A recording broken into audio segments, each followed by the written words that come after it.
So sweet to be here. And it's so hot. Well, you can see that the British Film Institute was built before global warming. Yeah, I had an air conditioning line in my head before I stepped out on stage, and then I realized, but I just remembered it anyway. We've all had. How is everyone? You good? Yeah. Thank you for coming out tonight. Really appreciate London hosting this. I want to say a couple quick words. We'll get into the movie as fast as possible, I promise. I want to thank Netflix for an incredible experience and being an amazing partner to us and to a lot of filmmakers. Would like to thank Audi, who is a huge sponsor of the film, Tag Heuer, which I think I'm saying correctly. And most importantly, we would like to say thank you to Mr. Chris Hewitt and Empire Magazine.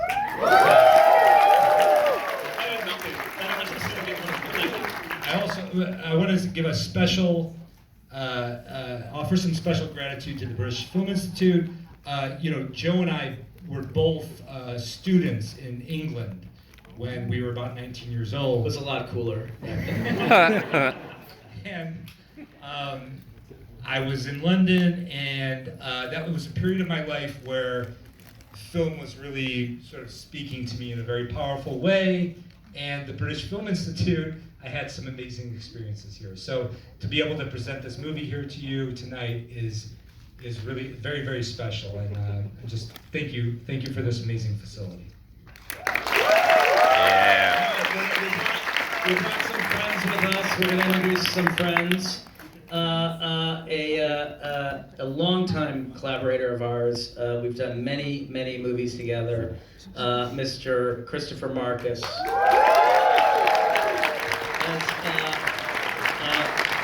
Wrote the film with myself and Mr. Steve McFeely, who could not make it. Indeed. Yes? There's nothing sinister about that. No, he just couldn't make it. It was too hot for him. Wonder why. Next, I think you all know this gentleman. He has as much charisma on screen as he does off screen. The incredible reggae Jean Page. A London boy. Boy, proud of it. Yes. Next up, she is just exploding right now. Like her star is just exploding. Feels like she's in everything. The amazing Ana de Armas.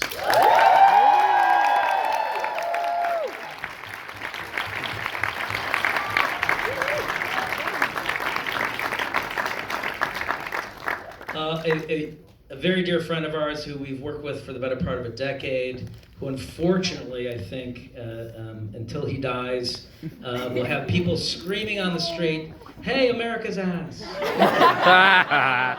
Mr. Chris Marcus. Yeah, Mr. Chris Evans.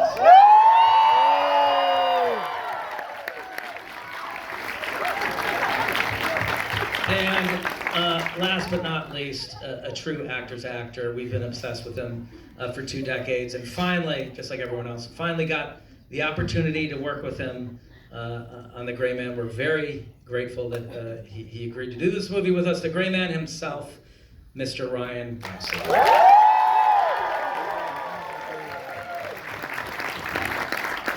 Well, that's all the time we have, I'm afraid. No, I'm going to get it. Please be seated, everybody. You've been sitting down this whole. Yeah? Oh no. Do you want my chair? That was like musical chairs in Reggae Lost.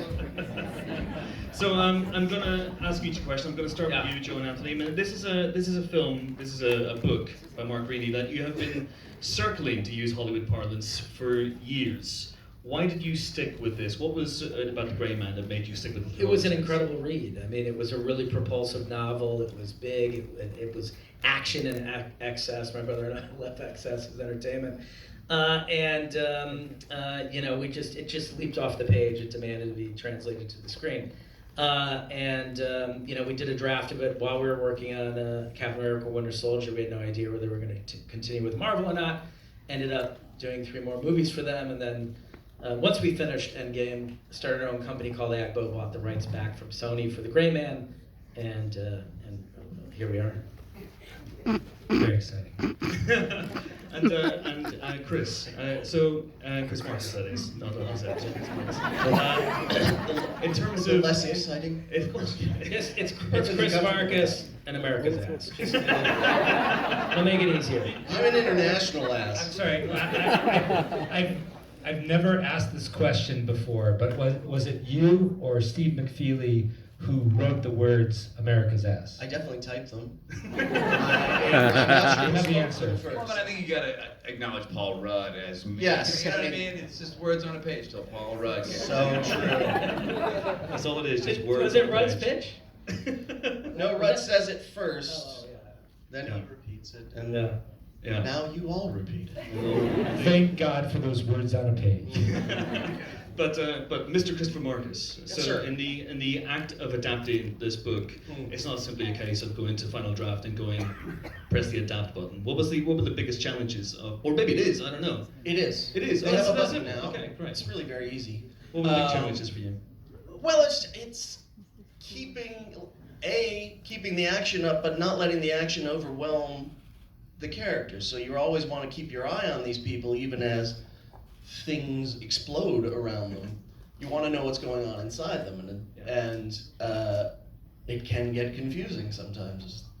So you have to make sure at the end of a very large, very expensive special effects scene that the character has taken a journey on internally at the same time. So it's always, that's our sort of boring job, is to keep an eye on what's going on, behind their face while Joe and Anthony are blowing up trains. And Anna, I mean, so in terms of that, there's a lot of action for Danny Miranda in this film. There's lots of car chases and shootouts and fistfights. But can you talk about the character, finding the internal thing that drives Danny Miranda in this film?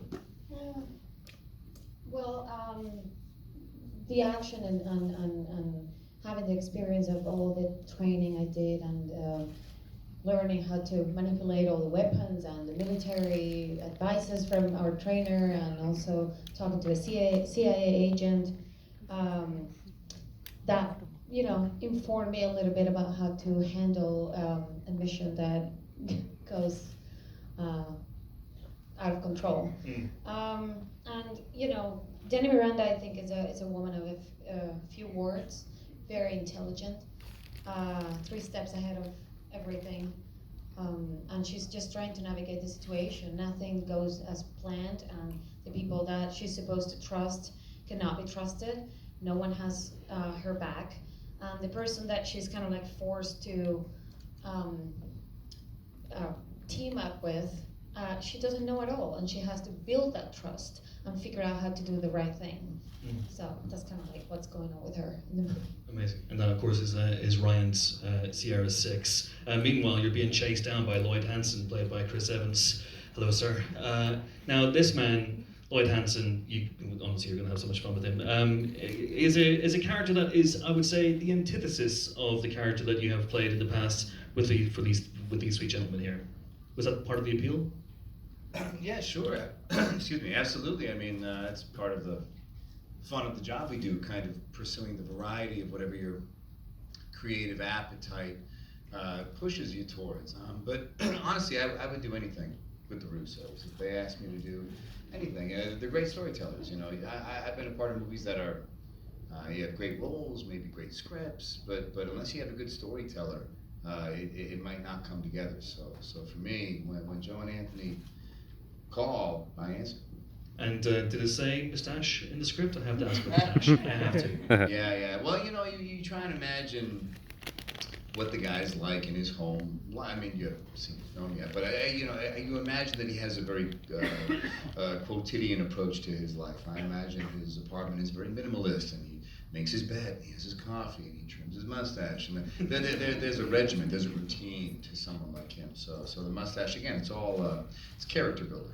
Fantastic. And Ryan, Cortland Gentry, aka Sierra 6. Now, you'd stepped away from acting for a couple of years, and this is your first film back. Was it something about the character in particular that grabbed you? Was it a chance to do an action sequence in particular, or the whole kit and caboodle? Kit and caboodle. Kit and caboodle. I've always wanted to make an action film. You know, I don't know if you're aware of this, but there's a lot of them already. Noticed, yeah.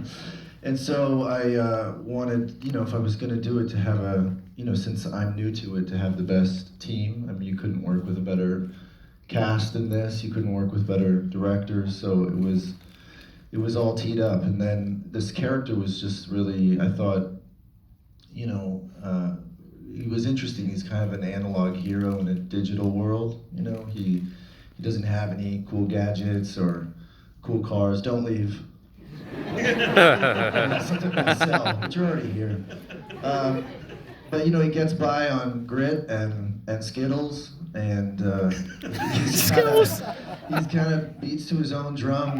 He's you know, he's just a really you know, interesting character to play, and so I felt like with all of those elements, it was just like a, you know, perfect situation.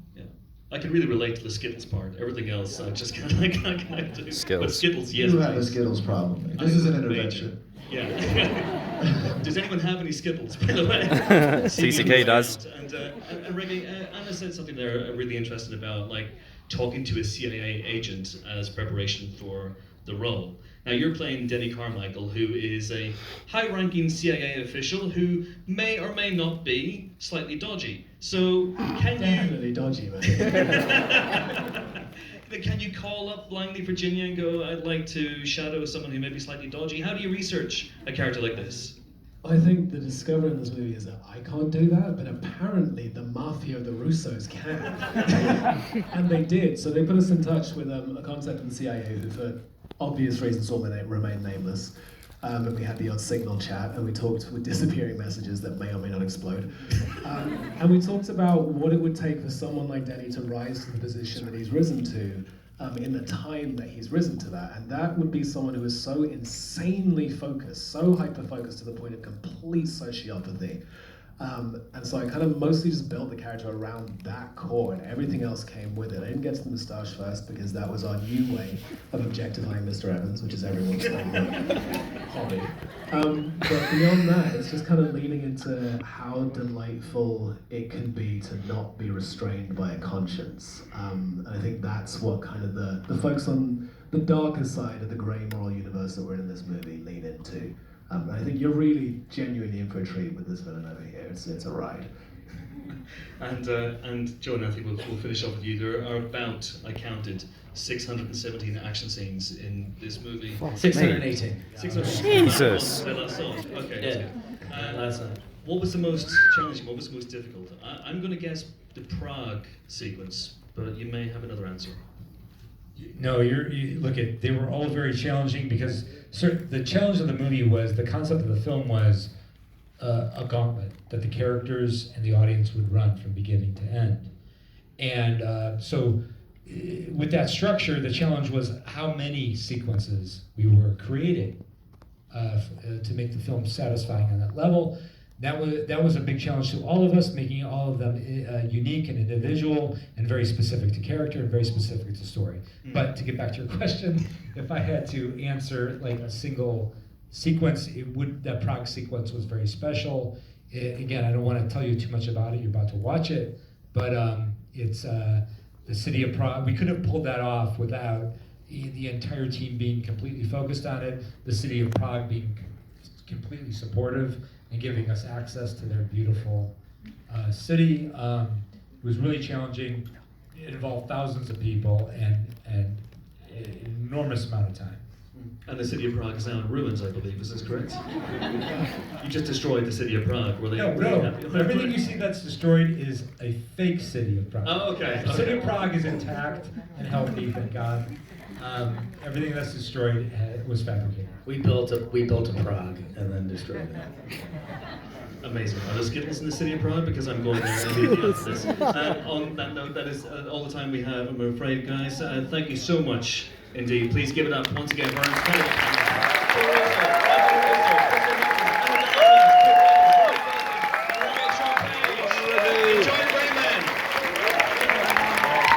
See you guys.